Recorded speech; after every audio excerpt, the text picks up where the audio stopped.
Hi there, let me answer a popular question. Can I use this JBL PartyBox Encore speaker for karaoke?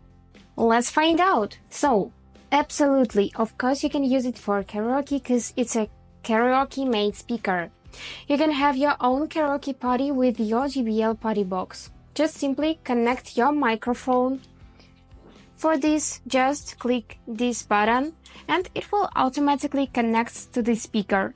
So, you can either use the one that came with the speaker, buy another separately, or even use two JBL microphones. And let's test its sound. Hi guys! I guess you heard it, so everything is working correctly. Now just connect the speaker to the phone via Bluetooth and start playing your favorite songs, and that's it, you're ready to sing.